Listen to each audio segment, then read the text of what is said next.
Ce week-end encore, nous avons pu voir des nouvelles têtes en Formule 1 lors de la séance d'essais libres. C'est consécutif à une règle imposée par la FIA depuis 3 ans. Chaque équipe doit prêter au moins 2 fois par saison sa voiture à un rookie étant un pilote qui a couru moins de 2 grands prix.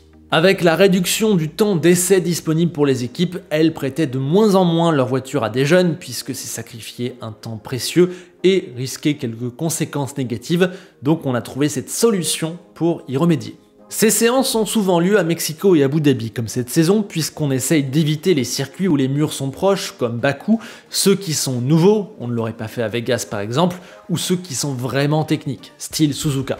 On prend un endroit avec souvent de beaux dégagements, avec peu de risques, peu de gros challenges, et surtout que l'on connaît déjà très bien et où donc la collecte de data est moins importante. Ça marche à Barcelone, au Castellet ou évidemment à Mexico et à Abu Dhabi, qui est le circuit de test par excellence. D'ailleurs, il y aura des tests rookies après la dernière manche de la saison, comme à chaque fois. On fait aussi ça souvent là où c'est le plus pratique et cette saison, toutes les équipes ont répondu à l'appel. Jake Dennis et Isaac Hadjar ont roulé pour Red Bull à Abu Dhabi. Robert Schwartzman a remplacé les 2 pilotes rouges à Zandvoort et Abu Dhabi. Vesti, lui, c'était ici même et Mexico pour Mercedes. Exactement la même pour Biermann, pour Haas, pour Cher pour Alfa Romeo et Douane pour Alpine. Drugovich lui a fait Monza et Abu Dhabi pour Aston. McLaren, Williams et AlphaTauri, elles, ont bénéficié d'un petit contournement de la règle, vu qu'il faut faire rouler quelqu'un qui a moins de 2 grands prix en FP1, eh bien les toutes premières séances d'essais libres de Sargent, de Vries et de Piastri ont permis de remplir le quota, donc ça fonctionne, même si AlphaTauri, pour des motivations différentes, a fait rouler Isaac Hadjar par exemple. Isaac Hadjar qui fait partie des nouveaux ayant conduit une Formule 1 cette saison, avec notamment Frédéric Vesti, Oliver Biermann ou Jake Dennis. Ils sont désormais des pilotes officiellement inscrits comme ceux ayant participé dans un week-end de Formule 1. C'est là qu'on peut s'arrêter pour faire un petit point, une petite distinction entre un engagement et un Grand Prix. Pour rouler dans un Grand Prix et l'avoir compté dans les stats, il faut en prendre le départ. Si on a roulé à quelconque moment du week-end mais qu'on n'a pas pris le départ du week-end, on n'a pas un Grand Prix, on a un engagement. C'est donc le cas de ces nouveaux, mais par exemple aussi de Sainz au Qatar. Il n'a pas pu prendre le départ, il n'a pas de Grand Prix en plus dans les stats. Idem pour Tsunoda à Monza ou Stroll à Singapour, mais aussi Leclerc au Brésil. Un abandon dans le tour de formation ne signifie pas de Grand Prix dans les statistiques, il n'a pas pris le départ, voilà. Contrairement par exemple à une disqualification qui compte bien comme un Grand Prix auquel on a participé. C'était le deuxième do not start de Leclerc après Monaco 2021. Alonso par exemple, lui, en a 3. Indy 2005, quand toutes les équipes qui avaient des pneus Michelin se sont retirées dans le tour de formation. Bahreïn 2016, où il se remettait de son crash pris en Australie, mais où l'équipe l'avait quand même inscrit et finalement les médecins l'avaient déclaré inapte. Donc officiellement, il a participé au week-end sans courir.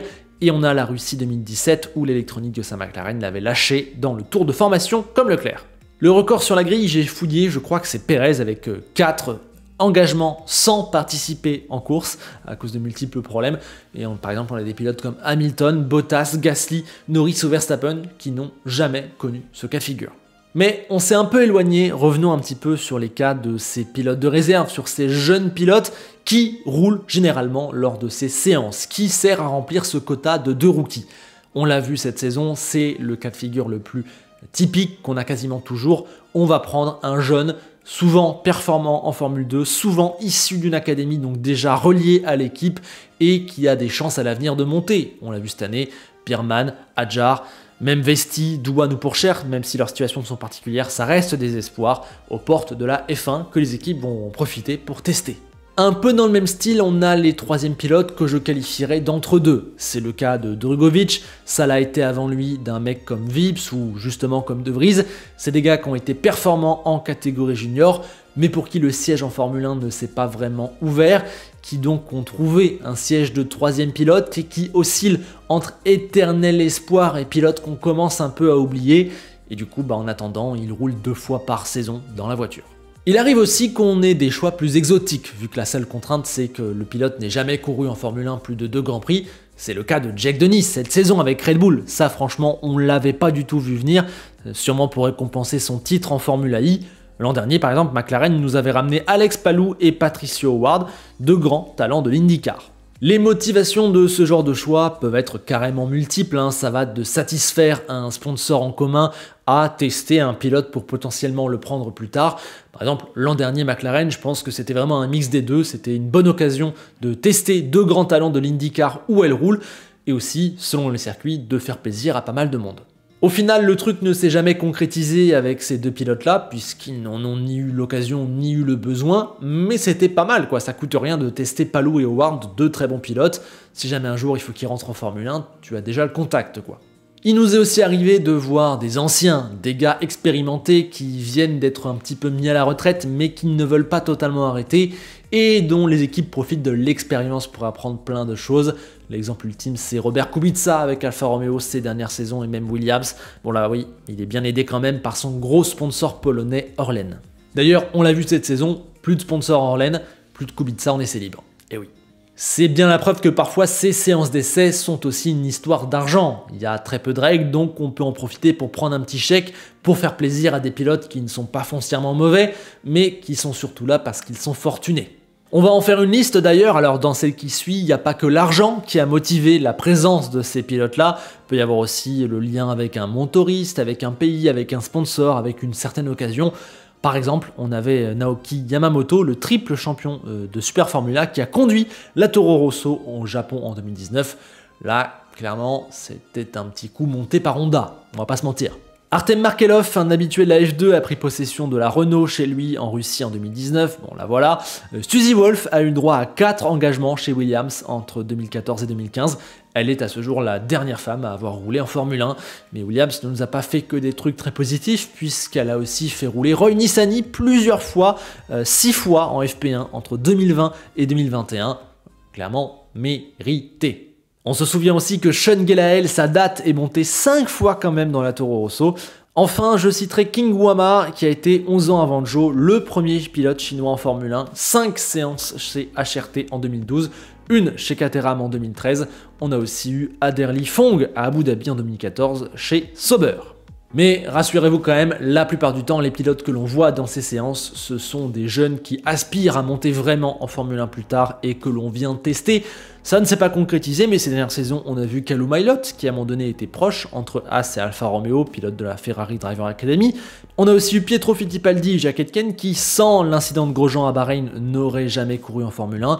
Et voilà, c'est aussi le cas de quasiment toute la grille actuelle, puisque Verstappen a fait 3 FP1 avec Toro Rosso avant de rentrer en F1, Japon, États-Unis et Brésil 2014. Leclerc, lui, a fait des séances chez Sauber et Haas entre 2016 et 2017, Norris, forcément, chez McLaren en 2018, Russell, 2 fois chez Force India en 2017, Bottas avec Williams, Joe, il en a fait une, c'était avec Alpine, quand il était pilote de l'académie en Autriche en 2021, Ricciardo, lui, presque une dizaine avec Toro Rosso, pareil pour Hülkenberg avec Force India la même année, et puis on a Ocon, la première fois à Abu Dhabi en 2014, au volant d'une Lotus, qui était son académie via la structure Vitality. C'était un petit peu des montages assez compliqués, et peut-être qu'en voyant ces photos, vous avez un peu halluciné de voir que certains pilotes ont couru dans certaines écuries. Leclerc chez Haas, ça peut surprendre. En revanche, eh bien, il y a des pilotes comme Hamilton, Gasly, Alonso, Magnussen, Perez, Stroll ou encore Tsunoda qui n'ont jamais fait de séance d'essai libre avant de conduire un Grand Prix pour la première fois. Voilà, ça arrive. D'ailleurs, notons que si par le passé, il était fréquent qu'il y ait plein de tests en dehors des week-ends, et donc là, les jeunes pilotes ont pu tester, c'est notamment arrivé très souvent à Alonso, chez Minardi, etc., eh bien, ces genres de pilotes-là n'étaient jamais inscrits lors des week-ends. Par exemple, Prost ou Schumacher n'ont jamais fait de séance d'essai avant de conduire officiellement dans un Grand Prix de Formule 1. Il faut aussi savoir que si on fait 100 km en FP1 en tant que jeune pilote rookie sans connaître la moindre embûche, eh bien on gagne un point de super licence. C'est notamment pour ça que Sargent en a fait autant à la fin de saison dernière pour réussir à l'obtenir. Il avait roulé à Austin, Mexico, Sao Paulo et Abu Dhabi. Piastri, lui, en revanche, n'en avait pas eu besoin, puisqu'il avait déjà assez largement sa super licence, et puis surtout, Alpine ne lui a pas offert ce cadeau après qu'il ait annoncé son départ pour McLaren. Ouais, c'est plutôt logique. N'hésitez pas à me dire quel pilote rookie vous a le plus impressionné cette saison. Personnellement, vous savez, bon, il y a forcément l'histoire avec Isaac, mais j'ai aussi un gros faible pour Oliver Biermann. Dites-moi également quel pilote vous voudriez voir dans ces séances la saison prochaine. Généralement, on aime bien avoir un petit peu des nouveautés. J'ai tout de suite en tête un Victor Martins qui, je pense, pourrait, devrait, on aimerait avoir une séance au moins chez Alpine. Je vous laisse à vos commentaires et j'espère avoir fait le tour de ce sujet des troisièmes pilotes, des pilotes de réserve, des pilotes rookies, des jeunes. Il y avait quelques petits trucs à apporter, quelques petits compléments. J'espère que ça aura été complet. Si vous avez aimé, pensez au like, abonnez-vous. Et si vous avez des questions, on se retrouve en commentaire. Merci à tous. Comme d'habitude, on se quitte avec Enzo Ferrari qui voudrait bien courir l'an prochain depuis qu'il a appris la règle, puisqu'après tout, lui aussi est considéré comme un rookie en Formule 1. On aimerait bien voir ça. À bientôt.